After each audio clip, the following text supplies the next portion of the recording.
¿Qué tal? Muy buenas noches. Mi nombre es Jaime Chincha y en el Perú de hoy, y a un año de la disolución del Congreso, nada está dicho.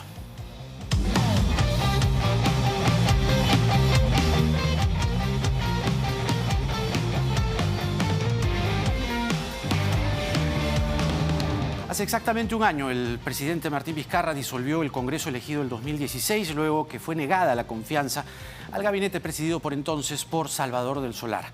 Era la segunda confianza negada, aunque los congresistas disueltos dijeran que la confianza nunca le fue negada o cosas por el estilo. Qué mejor que recordar esta fecha con quien fue quizá el más lúcido protagonista de esa historia, de esa trama, o por lo menos el más activo. Salvador del Solar, expresidente del Consejo de Ministros, con nosotros. ¿Cómo le va, Salvador? Bienvenido. Jaime, muy buenas noches. Muchas gracias por la invitación.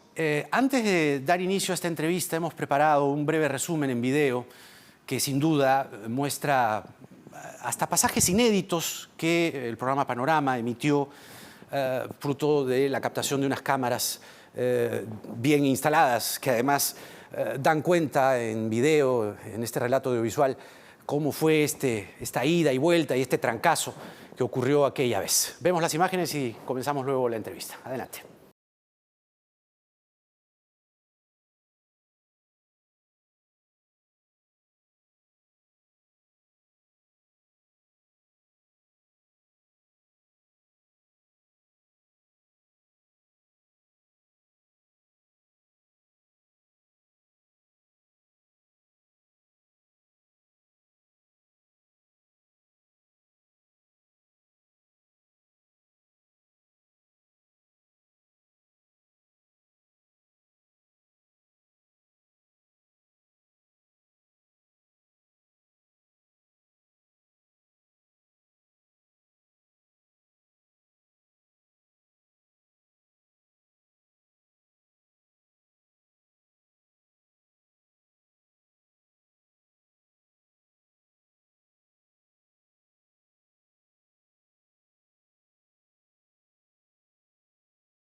El Congreso se ha ganado a pulso el repudio y la falta de legitimidad de todos nuestros pueblos.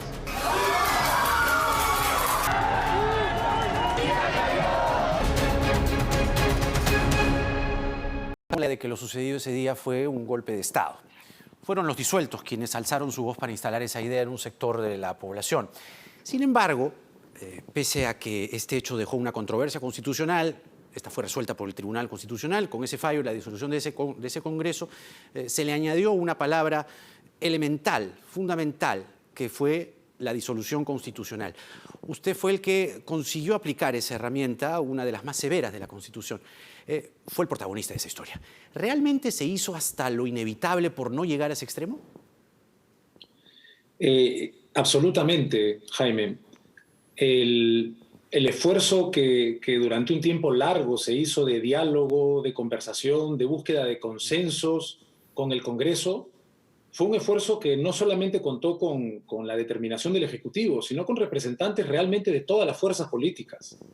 Creo que es importante lo que mencionas, ya que estamos hablando de una fecha que probablemente quede en la historia de nuestro país, porque la historia sirve para aprender, para revisarnos una y otra vez, ¿no? La historia de nuestro país lamentablemente nos dice todavía que cada vez que ha habido una mayoría opositora en el Congreso, como país, desde 1914 con el presidente Billinghurst, en el 48 con Bustamante y Rivero, en el 68 el primer gobierno de Belaúnde, el 92 con Alberto Fujimori, y en este quinquenio, tanto el 2018 con la renuncia del presidente Kuczynski, como el 30 de septiembre del año pasado, no hemos sido capaces, como país representado por nuestra clase política, de manejar mejor nuestras diferencias. Sin embargo, hicimos un esfuerzo grande, y era el objetivo del gobierno, que tuvo eco en representantes de todas las tiendas políticas, encontrar una salida. Queríamos encontrar una salida, trabajamos por conseguir que la propuesta del presidente Vizcarra del 28 de julio previo de un adelanto de elecciones fuera fruto de un consenso, y realmente hicimos un esfuerzo por ofrecerle al país algo que quizá no habría desatado tanta euforia, pero que creo que habría sido un avance en la madurez de nuestra historia política, es decir, que fuerzas enfrentadas democráticamente alcanzaron un acuerdo poniendo los intereses del país por encima. Qué distinta hubiese sido la historia si se llegaba al consenso del adelanto de las elecciones, ¿no? Muy probablemente, y en realidad, sí, son muchas las preguntas que una fecha como esta nos invita a hacernos, Jaime. ¿Quién sabe si en su momento el Congreso hubiera decidido que lo que aparentaba ser un conflicto de interés del presidente Kuczynski debía ser juzgado al terminar su mandato y debía buscarse consensos para enfrentar los años difíciles que estamos enfrentando? Es decir, hay muchas causas que podrían revisarse y que creo que la historia debe ayudarnos a revisar para aprender las lecciones del caso. Claro. ¿Con qué cuidados constitucionales, creo que esto es importante poder recordarlo y traerlo al relato, con qué cuidados constitucionales se gestó la disolución? No parece haber sido algo que surgió de la improvisación, por más que le trancaron la puerta del hemiciclo. Pues la verdad de las cosas es que nunca pensamos que llegaríamos a ese extremo. Yo recuerdo que la noche del 29 de septiembre el presidente de la República dio una entrevista y dijo que si no me dejaban entrar o algo parecido, él consideraría denegada la confianza. Y me acuerdo que la sensación que teníamos al interior del gabinete es, ¿por qué razón el Congreso no nos dejaría entrar? O sea, realmente no imaginamos que nos iban a poner primero dificultades para entrar, luego que nos dijeran que mejor no fuéramos, que nos recibirían en la tarde, luego que físicamente no nos dejaran entrar al hemiciclo. Se ha tejido una leyenda respecto de que entramos a la fuerza. Eso es absolutamente falso. Nadie forzó la puerta, no hubo ninguna patada a la puerta, ningún forcejeo. Simplemente desde dentro algunos congresistas intercedieron para que esta puerta se abra, pero nuestro objetivo y nuestro plan apuntaba a conseguir un acuerdo, y cuando este acuerdo fue saboteado, habiendo estado realmente cerca, Jaime, nuestro objetivo era: pongamos una cuestión de confianza para no tener una elección de magistrados del Tribunal Constitucional que sea apresurada y poco transparente. Es verdad. Ahora, en toda esa cronología, que aquí la recordamos muy bien porque la seguimos día a día, nunca he leído tanto y releído tanto la Constitución, así que recuerdo muy bien el articulado de ese momento, y lo que usted señala, el trancazo al hemiciclo, chocaba o colisionaba con el artículo 129 de la Constitución, que dice que el Consejo de Ministros en pleno o los ministros por separado pueden concurrir a las sesiones del Congreso y participar en sus debates con las mismas prerrogativas que los parlamentarios, salvo la de votar si no son congresistas. En esa cronología agitada, intensa, entre la sala de embajadores, el hall de los pasos perdidos, la puerta al hemiciclo, a la mesa directiva, ¿qué es lo que usted más recuerda? ¿Y a quiénes? Son cosas que uno se ayuda a poder recordar gracias al apoyo de los videos y de la cámara, porque en el momento hay mucha adrenalina. Sin embargo, hubo muchas conversaciones. Afuera del hemiciclo, cuando no se dejaba entrar, hubo conversaciones, negociaciones. Adentro del hemiciclo, cuando por fin entramos, tuve conversaciones con quien era presidente del Congreso en ese momento, Pedro Lechea. Y al mismo tiempo, claro, cuando me veo sorprendido con el hecho de que primero no se me quiere dejar hablar y luego se me conceden 10 minutos, yo había preparado un discurso que probablemente se acercaría a la hora de duración o a los 50 minutos, y finalmente a los 10 minutos hubo que simplemente compartir el espíritu de ese discurso sin el apoyo de un papel para hablar. Así que en esos contextos recuerdo mucho, por supuesto, el gesto del congresista Gino Costa de cederme la palabra, las discusiones en algunos momentos difíciles con congresistas de todas las bancadas en una especie de enjambre, la conversación más cercana con Pedro Lechea, y también las conversaciones que teníamos con los ministros antes de ir incluso al propio Congreso. Tuvimos una reunión en PCM con todos los ministros y compartimos algunos momentos importantes porque, Jaime, realmente no sabíamos qué podría pasar. Así que compartimos unos momentos que recuerdo con especial cariño, en los que nos dijimos, miren, es posible que sucedan cosas que escapen a nuestro control, que escapen a nuestra idea de lo que pueda suceder. Confiemos en que nosotros tenemos la convicción de estar defendiendo la causa correcta. ¿Y a quiénes más recuerda, mejor dicho, quiénes le trancaron la puerta? La puerta no la tranca físicamente ningún congresista, ninguna congresista, pero cuando estaba yo por ingresar, recuerdo que fue la congresista Rosa Bartra, que por lo demás con la que siempre he tenido conversaciones, incluso discusiones muy respetuosas. Hemos tenido negociaciones a lo largo de todo lo que fue la reforma política, no solo con ella, pero ella es la que pide delante de mí, cierren la puerta, ¿no? Y efectivamente la cierran. La elección de magistrados del TC fue lo que determinó la disolución. De hecho, desatendieron su cuestión de confianza y se fueron a votar o a elegir magistrados sin más. Hoy, un año después, parece repetirse la trama, aunque sin disolución constitucionalmente posible. Es decir, no es posible ahora, en el último año del gobierno, poder disolver el Congreso. El gobierno y el Congreso enfrentados.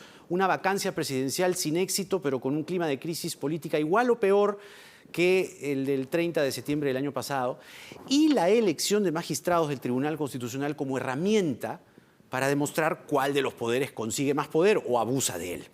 La disolución tuvo sus motivos, pero ¿usted pensaba que terminaríamos igual o peor un año después? Yo creo que en realidad, o sea, número uno, las personas, los representantes de diferentes fuerzas políticas, de todas, con las que sostuvimos conversaciones, muchas veces en reserva, pero nunca bajo la mesa. Yo creo que es importante dejar en claro que a veces hay situaciones políticas que demandan conversaciones delicadas para construir confianza y ver si se puede consolidar un consenso. Claro. Eso se avanzó así. Estuvimos tan cerca de ofrecerle al país un acuerdo que diera una sensación de madurez y de estabilidad para un tránsito adelantado del poder, tanto legislativo como ejecutivo, que cuando esta situación nos sorprendió, lo único que pensábamos era, bueno, ¿cómo enfrentamos la situación de ahora? Nunca estuvo, como te decía Jaime, en los planes, hay que cerrar el Congreso. Jamás fue así. Entonces, nunca vimos la posibilidad del cierre del Congreso como una especie de remedio a la situación. Y creo que entonces pensar ahora que si fue un buen remedio o no, yo creo que fue el lamentable desenlace del fracaso de un esfuerzo bien intencionado por conseguir un acuerdo. Sí. Nos hemos encontrado con las dificultades que el Congreso actual ha presentado una vez más, pero me parece que atribuir los problemas que se han vivido con este Congreso y su relación con el Ejecutivo a la disolución del Congreso del año anterior es hacer uso de una perspectiva, me parece que superficial y de cortas miras.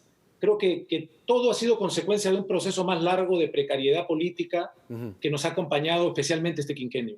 Es que el espíritu de la disolución, para quienes leyeron esta herramienta extrema, más aún después del fallo del Tribunal Constitucional como constitucional, entendían esto como un cambio, como un aire, como una renovación.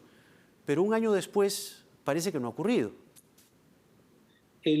Jaime, no olvidemos que la propuesta del presidente Vizcarra para acabar con esta situación de enfrentamiento constante entre poderes fue, bueno, ¿qué tal si hacemos una especie de armisticio? ¿Qué tal si nos vamos todos un poco antes? Para usar un ejemplo distinto para la misma pregunta. Imagina que hubiéramos llegado a ese acuerdo y que hubiéramos tenido nuevas elecciones. En realidad las tendríamos en enero del 21, porque la propuesta que se manejó fue no la del presidente original, del presidente Vizcarra, de que las elecciones fueran para el 28 de julio del 20, que ya pasamos, sino que en la búsqueda de consensos hablamos de la posibilidad de que el cambio de mando se diera en enero del 21. Pero como sea, eso hubiera sido un posible camino. Si siguiendo ese camino resulta que enfrentábamos nuevas crisis o que la pandemia revelaba una serie de precariedades, también se hubiera podido decir, no hubiera sido mejor mantenernos hasta el final. Son contrafactuales que realmente al final nunca podemos saber cómo iba a ser la situación. Probablemente no se hubiesen podido producir las elecciones precisamente por la pandemia. Por ejemplo, ¿no? ¿Quién hubiera pensado que iba a llegar esta situación? Pero a lo que voy es que creo que es engañoso pensar en términos de, este Congreso tampoco nos gusta y por lo tanto todo estuvo mal desde el principio. No es así. Y creo que tenemos que reconocer, aunque el colosal impacto de la pandemia, que por más habituados que estemos ya después de tantas semanas, no debemos dejar de lado, y que ha causado tanto dolor y que creo que siempre hay que utilizar algún momento para ofrecer nuestras condolencias a las personas que han perdido a seres cercanos, para ofrecer apoyo a tantas personas que han perdido empleo o empresas. Es tan colosal que ha oscurecido un poco la cantidad de problemas que hemos vivido antes de la llegada de la pandemia. Han sido años políticamente muy turbulentos que creo que podríamos haber manejado mejor entre todos, pero que llevaron a estos desenlaces y que nos tienen en la situación actual. Creo que la tarea hoy no es tanto repartir culpas y seguir diciendo quién tiene razón, sino ver cómo enfrentamos el nuevo centenario, el tercer centenario de nuestra república, aprendiendo las lecciones del pasado, ¿no? Ahora, ciertamente usted señala, y no es una novedad per se, sino se supo en su momento que usted había llegado a un acuerdo con Luis Galarreta. Usted había logrado acuerdos precisamente para entendimientos. Pero ahora que usted revela que fue la señora Bartra quien ordenó cerrar la puerta, algunos sugieren, del lado de los que estaban con usted sentados en la mesa, llegando a un acuerdo, que fue la señora Bartra la que petardea ese acuerdo. Yo lo que creo es que es una buena oportunidad tu pregunta, Jaime, para darnos cuenta de que las cosas son siempre más complejas que lo que a veces las percibimos, y tendemos a simplificar y a decir todos son malos, todos son buenos. Esta fue una situación compleja. Se ha hecho público que hubo conversaciones con Luis Galarreta, que hubo conversaciones con Luis Iberico, que representaba Alianza por el Progreso, y lo cierto es que hubo conversaciones con representantes de todas las fuerzas políticas, incluido obviamente el secretario general del partido que tenía una mayoría en el Congreso. Y efectivamente llegamos a un punto en el que considerábamos que los puntos discutidos a lo largo de semanas podían dar, por decirlo de alguna manera, humo blanco para un acuerdo. Y fue, si recuerda, Jaime, de un momento a otro, que aparece una portada de un diario diciendo hay conversaciones bajo la mesa. Se presentó esto bajo una luz oscura, conspiratoria, sombra, que no correspondía a la realidad en absoluto. Lo que hubo es un esfuerzo grande de buscar consensos. Y efectivamente, yo creo que llegamos a los puntos principales que hubieran permitido una salida de consenso y no de enfrentamiento. Hoy, un año después, las cosas son distintas. Usted ya no está en el gobierno, el señor Vizcarra enfrenta otra realidad. ¿Cómo lo ve hoy? Ciertamente nadie se esperaba por entonces, y lo decíamos hace un momento, una pandemia, pero hay quienes describen a Vizcarra como más solo que nunca, con un escándalo de audios encima, con una investigación fiscal en curso. Hace un año todo lo que le estoy diciendo era impensable. ¿Usted cómo ve hoy a Vizcarra a diferencia del Vizcarra del año pasado? Yo creo que hay muchas cosas que se vuelven un poco más claras en el tiempo y siempre se vuelve un poquito más fácil ¿no? juzgar o ser entrenador después del partido, ¿no? Creo que hoy, por ejemplo, queda claro que fue un error que el presidente Vizcarra no haya querido conformar una bancada que lo representase en el nuevo Congreso. Sin embargo, creo que también es importante destacar lo que ese gesto significó en su momento, cuando las cosas sucedían. Se acusaba al presidente Vizcarra falsamente de querer perpetuarse en el poder, cuando él mismo había propuesto irse un año antes. En ese sentido, aprovechar la inmensa popularidad que recibió tras la disolución del Congreso para conformar una bancada que podía darle una mayoría, podría haber sido leído como, muy bien, ahora tiene todo el control. lo que hoy vemos como no debió ser así quizá para poder tener estabilidad en el gobierno, en ese momento me parece que nunca se terminó de leer como un gesto de, miren, esto no se trata de acaparar el poder. En ese sentido, la soledad política de un ejecutivo sin bancada tampoco es tan distinta a la soledad del gobierno del presidente Vizcarra antes de la disolución del Congreso y de la del propio presidente Kuczynski, que apenas había conseguido 18 representantes de 130 y que cuando entra el presidente Vizcarra era una bancada disminuida a la mitad de eso. Entonces sí hay una soledad que veo como una buena señal la reunión del presidente con el presidente del Congreso, su reunión previa con representantes de APP, más allá de que hay que investigar todo lo que haya que investigarse y todo debe quedar esclarecido. Y creo que este es un ejemplo más, habiendo fracasado este reciente intento de vacancia, de cómo estos temas, la Constitución además lo señala, lo invita casi, deben verse al terminar un mandato, ¿no?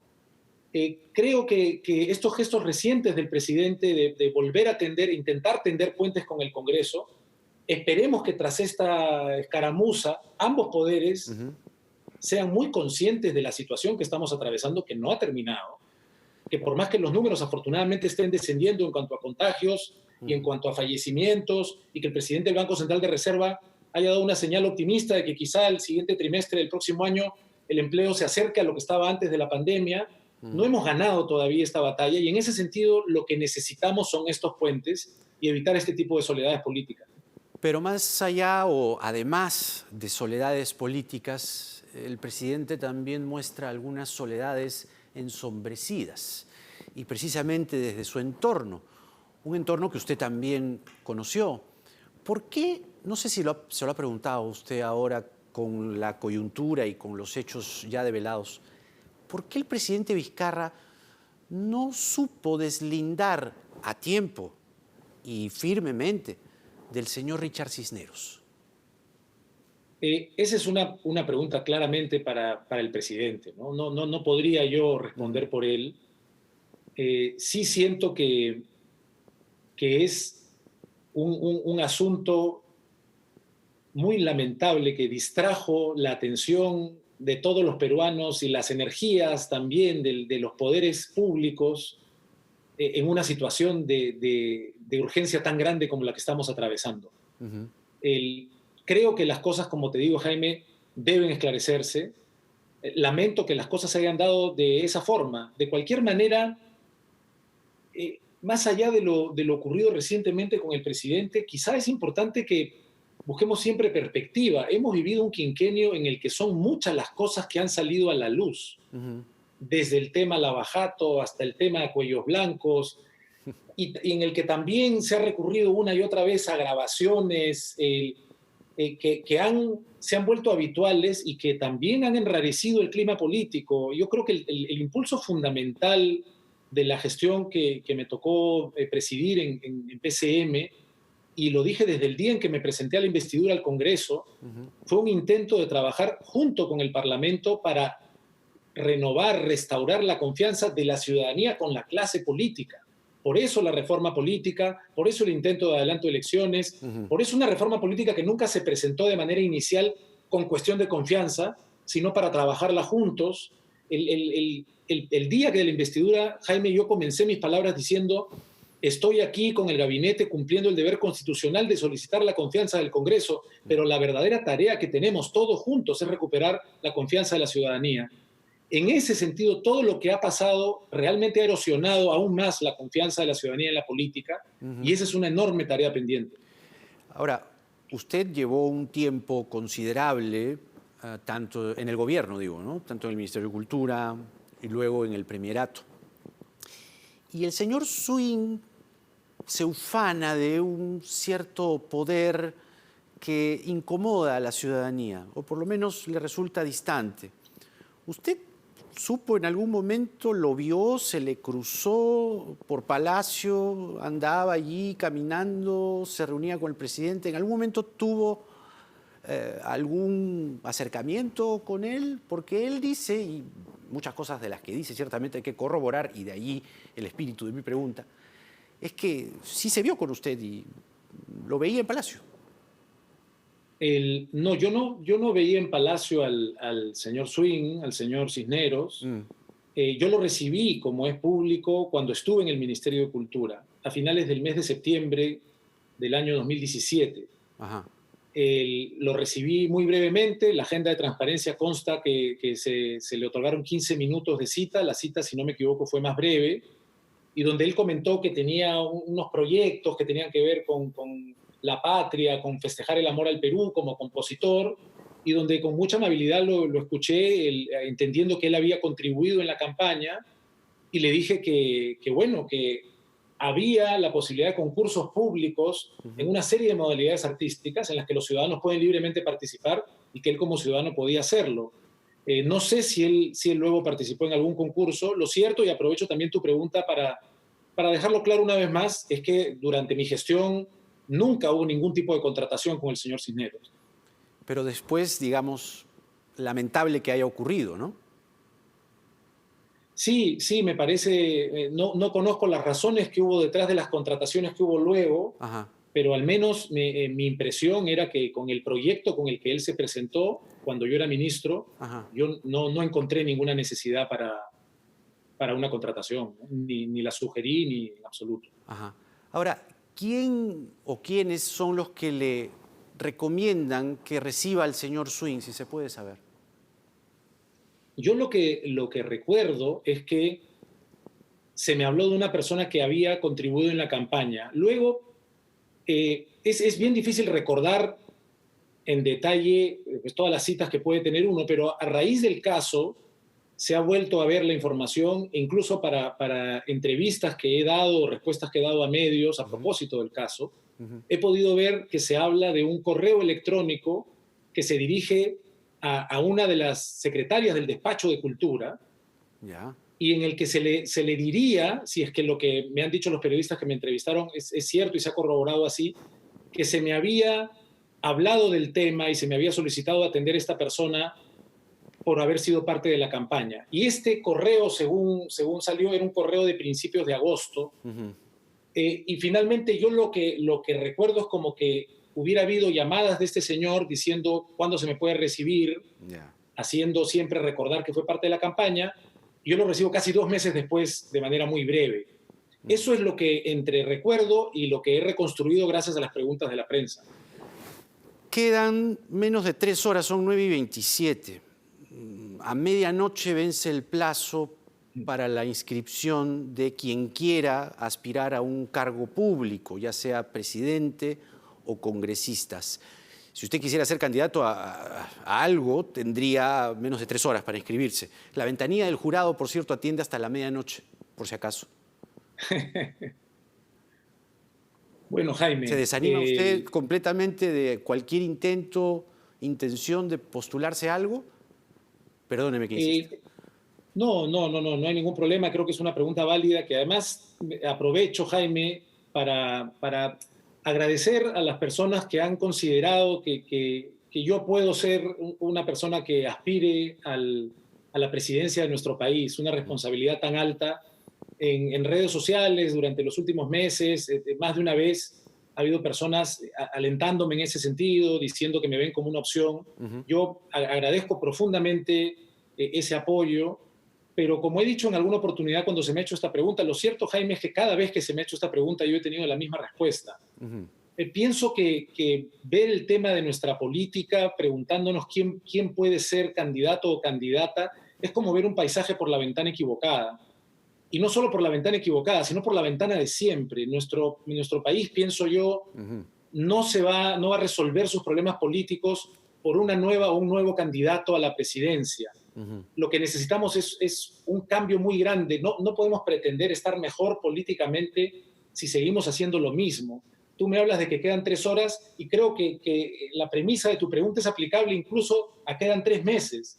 Hacerlo 3 meses antes, 2 semanas antes, ya habla de una improvisación que nuestro país no merece, pero al mismo tiempo de una realidad. Y la realidad es que no tenemos partidos políticos suficientemente fuertes como para que las candidaturas se definan institucionalmente con varias opciones en cada partido. Es cierto que tenemos algunos partidos más organizados o con una trayectoria de institucionalidad mayor que muchos otros, pero lo que yo considero es que tenemos que, primero los ciudadanos, preguntarnos qué podemos hacer como ciudadanos para que la política cambie, más allá de solamente lamentar la situación. Y creo que podemos pensar en participar, en afiliarnos, en militar, de repente en candidatear, pero hay una cosa muy especial que podemos hacer y es que para la próxima elección no nos preguntemos solamente quién va a llegar a la presidencia, sino quién va a llegar al Congreso.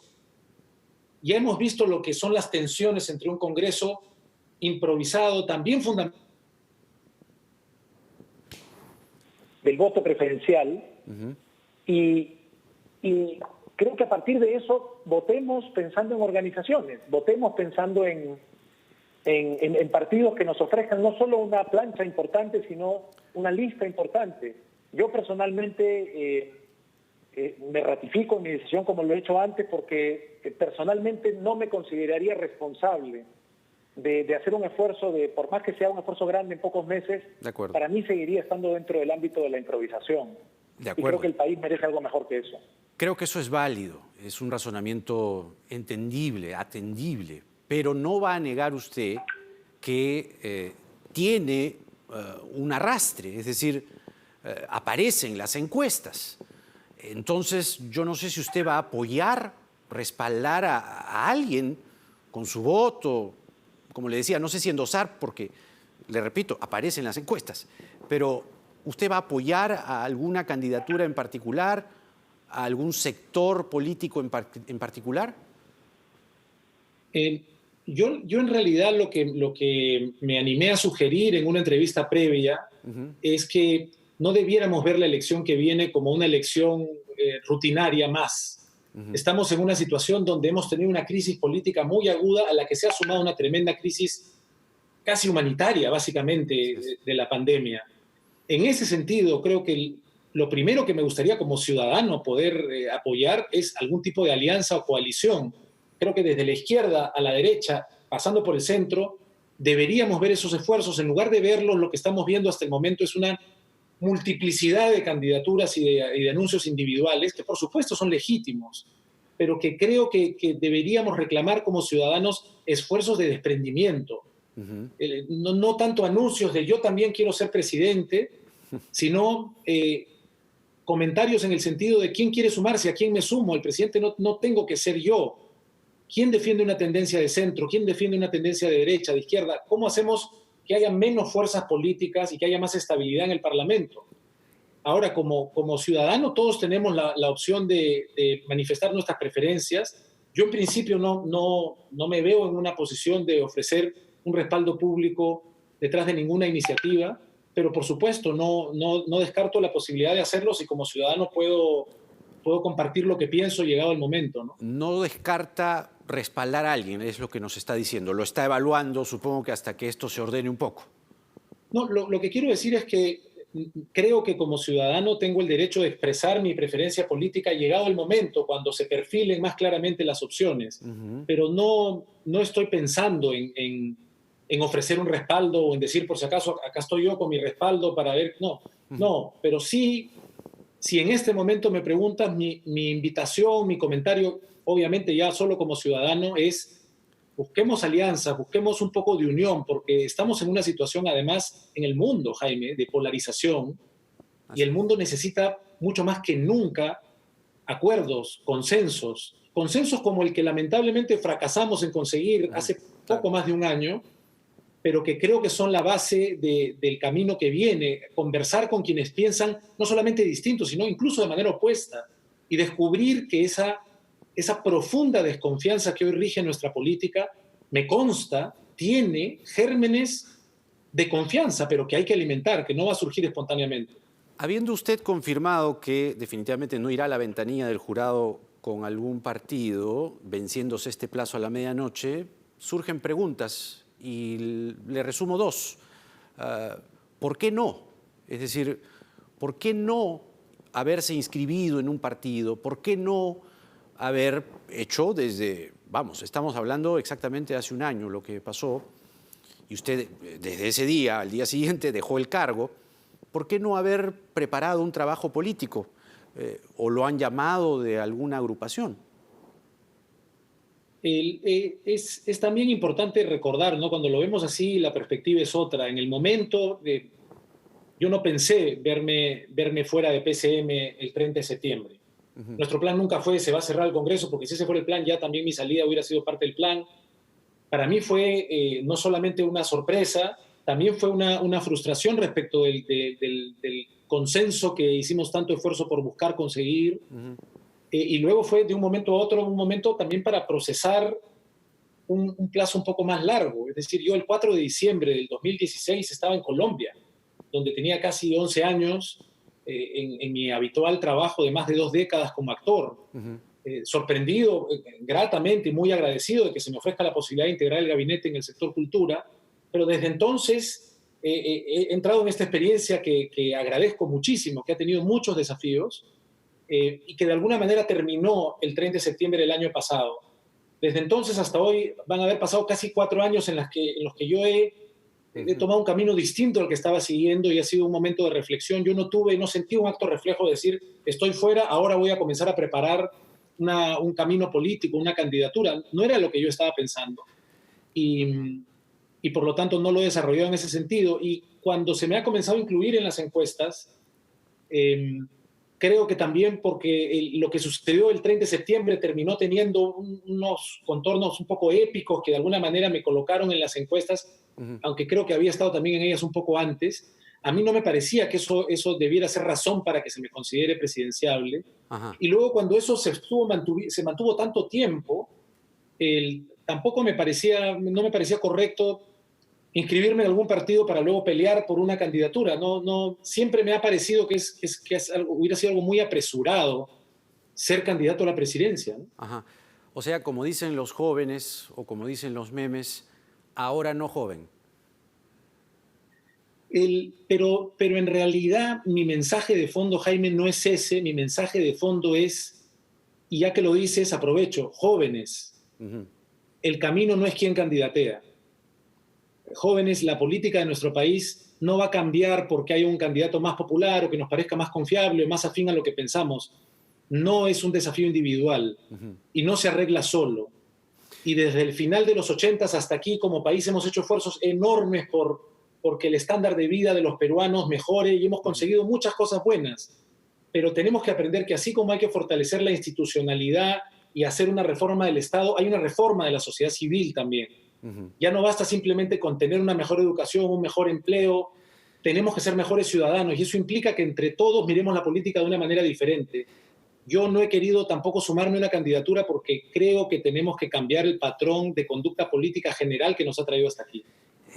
A pesar de que ambos extrañamos la presencialidad en una entrevista como esta, he podido percibir que cuando nos contaba de diciembre del 2016 y de Bogotá, extraña eso. Creo que es realmente lo suyo. Esto ha sido como una experiencia, ¿no?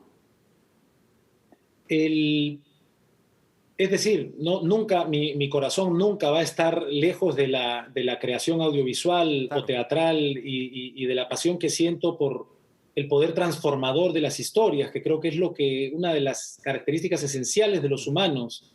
En política incluso es un desafío entre diferentes narrativas, y espero no estar lejos de esas actividades. Sin embargo, recuerdo cuando me nombraron ministro de Cultura cómo algunas personas salían bien intencionadamente en mi defensa diciendo, pero es abogado. Y yo trataba de recalcar cada vez que soy actor, porque todos somos ciudadanos y mi paso por el servicio público obviamente no me ha dejado inalterado. Y el servicio por nuestro país siempre va a estar presente en mí y creo que es un servicio que se puede hacer de maneras múltiples. Y lo he dicho antes y quiero repetirlo ahora. Yo creo que tenemos mucho por crecer desde la sociedad civil, desde lo cívico, desde la ayuda solidaria, efectiva, articulada, organizada de ciudadanos para ciudadanos. Y ahí también hay un sector en el que uno puede seguir siendo actor o director o escritor o docente y tener un rol también en lo que pasa públicamente en el país. Le agradezco mucho por esta entrevista. Creo que en la fecha nunca tan oportuna. Y que le vaya bien. Muchísimas gracias, Jaime. Ha sido un gusto una vez más conversar contigo y deseo de verdad que salgamos de esta situación difícil, a todas nuestras hermanas y hermanos del Perú que están pasando todavía un momento especialmente, históricamente doloroso. Mi solidaridad, ánimo, vamos a salir de esto, pero tenemos que salir de esto poniendo todos algo de nuestra parte y no simplemente cifrando esperanzas en una candidatura a la que sea. Salvador del Solar, expresidente del Consejo de Ministros. Hasta pronto, que le vaya bien. Muchas gracias, hasta pronto. La historia del 30 de septiembre contada por Salvador del Solar y nos vamos a la pausa y la misma historia contada desde la otra orilla. Volvemos con Carlos Bruce, porque nada está dicho.